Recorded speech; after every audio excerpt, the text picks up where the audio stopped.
Shalom, hermano. Le habla su hermana Brenda del Ministerio Cerca del Cielo.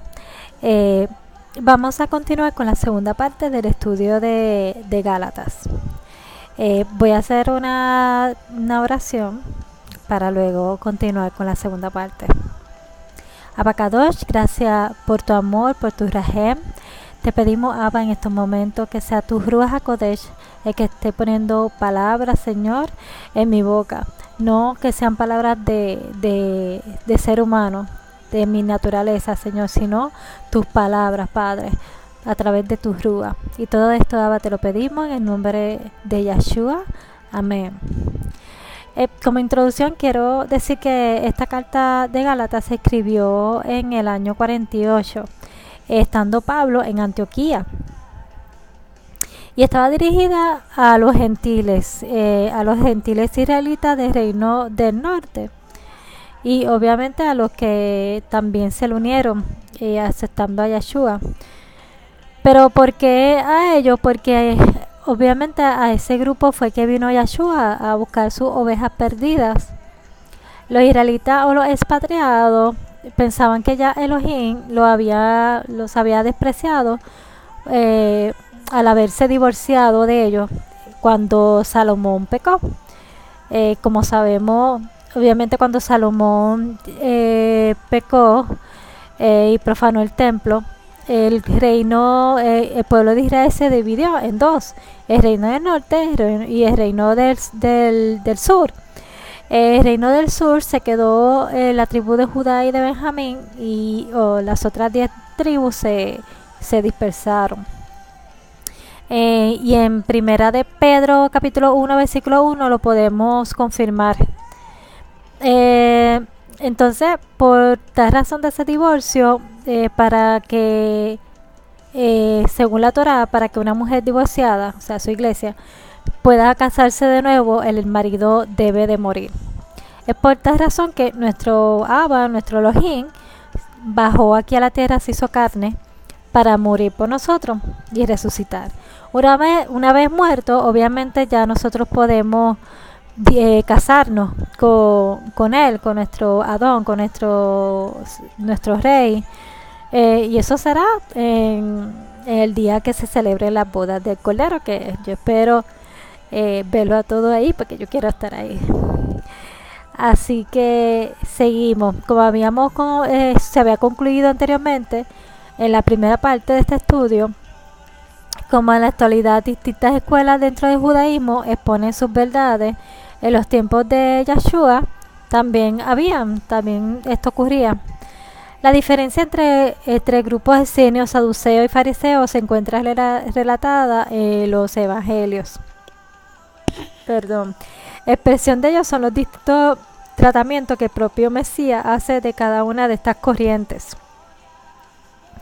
Pero algo que muchos desconocen es que dentro del fariseísmo también se encontraba presentes distintas corrientes, así como diferencias en cuanto a la enseñanza y las leyes rituales.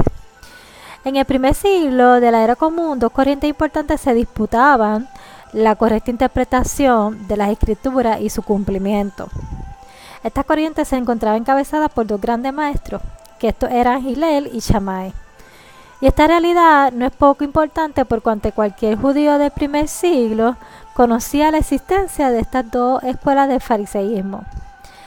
El creyente que proviene del cristianismo por lo general desconoce esta cuestión, pero el saber de la existencia de estas corrientes, conocer sus expresiones, su desarrollo y sus conclusiones es fundamental para entender de qué se habla en gran parte del llamado Nuevo Testamento, sobre todo las cartas de Pablo, porque si no conoces la historia, la cultura y qué era lo que estaba sucediendo en ese primer siglo, obviamente se va a malinterpretar las cartas, sobre todo esta carta de Gálatas, que ha sido tan mal interpretada, y de ella han salido doctrinas falsas, muy lejos de la Torá. Es por eso que estamos aquí estudiándola. Como se estableció en el primer estudio, se debe partir de la premisa de entender el contexto religioso en el cual se da la correspondencia de Pablo. Pues de otro modo solo se estaría especulando acerca de qué quiso decir o por qué dijo tal cosa o cual cosa, que eso es lo que ha sucedido. Y precisamente al ignorar esta realidad, la conclusión a la cual en general se puede llegar resulta en una conclusión errónea, y así hay muchos.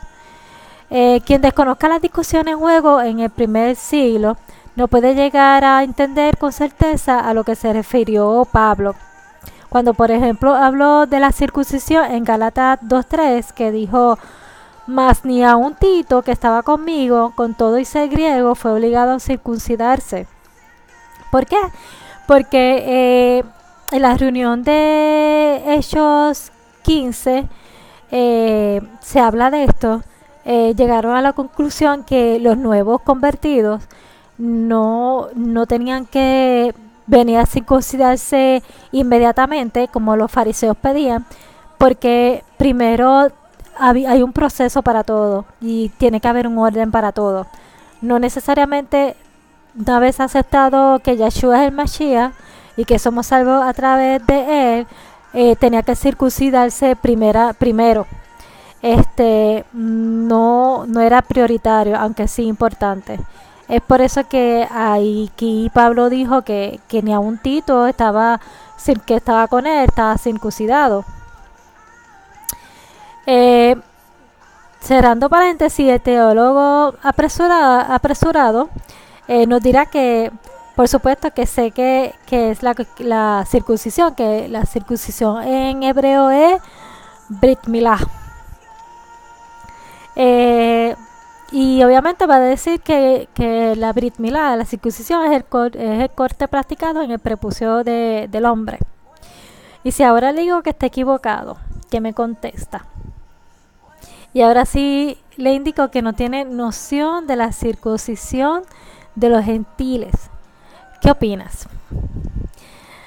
Pues se supuesta que vamos a explicar estas cosas, pero es necesario que primero entendamos que el hecho de que una palabra que vino del hebreo luego haya pasado al griego, luego al latín, luego al castellano antiguo, luego al castellano moderno, traducida, no significa que entienda de qué se esté hablando.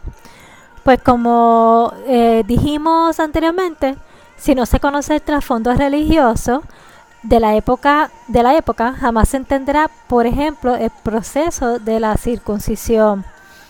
Para el fariseísmo era distinto según se trataba de un gentil, como de un bebé judío. No era lo mismo. Bueno, volviendo al punto. Tenemos dos escuelas. Podemos establecer, aunque someramente, algunas diferencias entre ellas para saber de qué estamos hablando. En primer lugar, debe tomarse en cuenta algo. Dentro del judaísmo se plantea la existencia de las instrucciones. Esto es la Torá escrita y la Torá oral, siendo la primera la que escribió Moshe y que tenemos en el llamado por los cristianos el Pentateuco, y la oral sería la Torá que le fue dada a Moshe sin orden de que la escribiese. Luego se la transmitió a Josué y luego a los ancianos, y así llegó a los tiempos del Mesías. Disculpen. Esto es bien importante entenderlo porque sobre todo en la carta de Gálatas habla de estas dos leyes.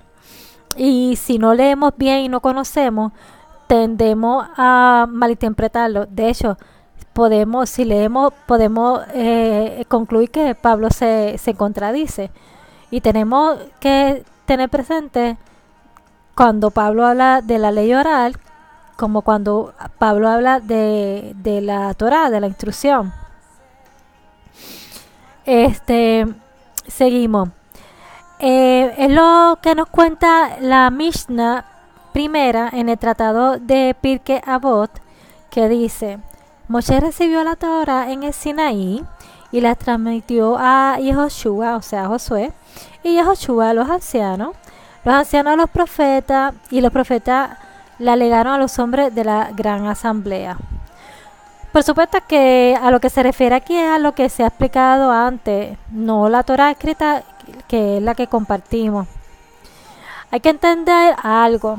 Si bien no estamos de acuerdo con la validez de la Torah oral, como algo que entregó Yahweh a Moshe en el Sinaí, si entendemos de que esta Torah oral ha sido tomada como válida por la mayoría del judaísmo, es que está el problema.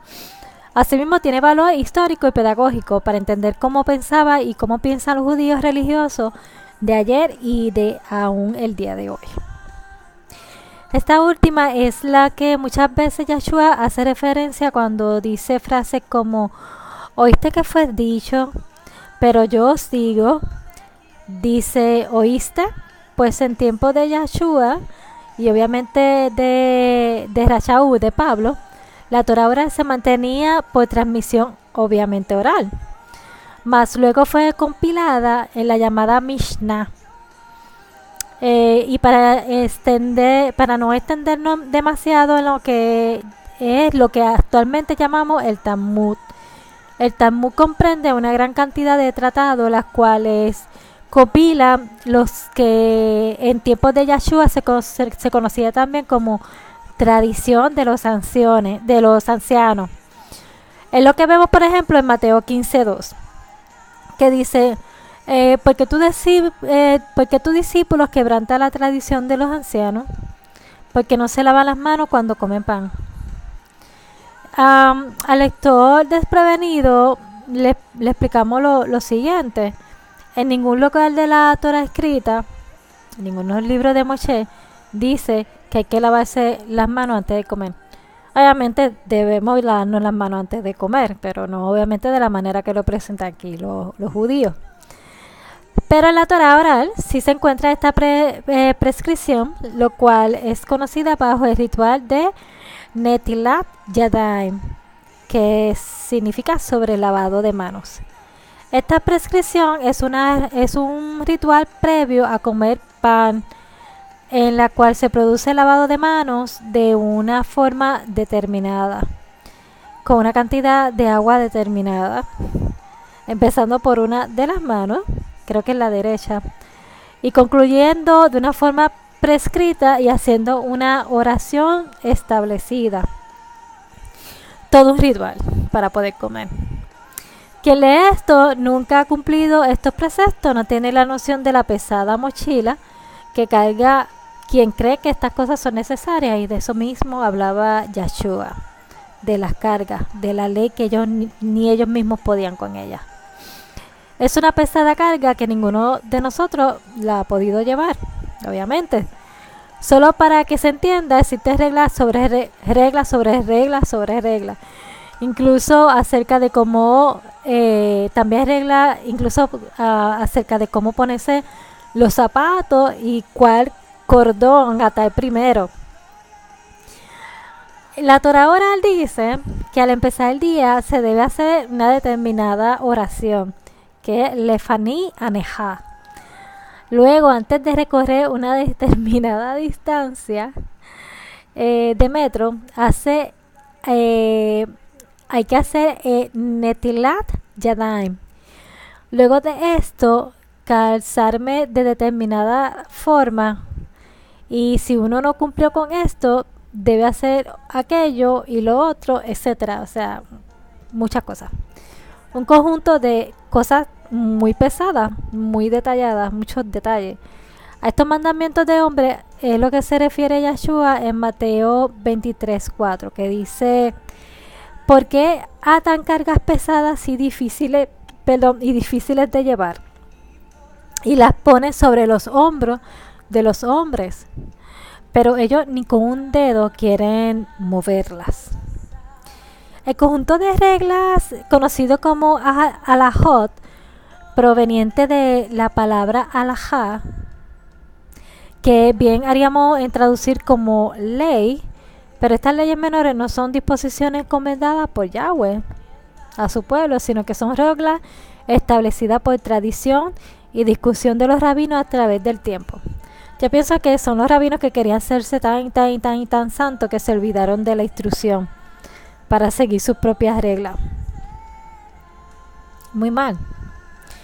En este sentido, en el cumplimiento y la observancia de la halajá, es que ambas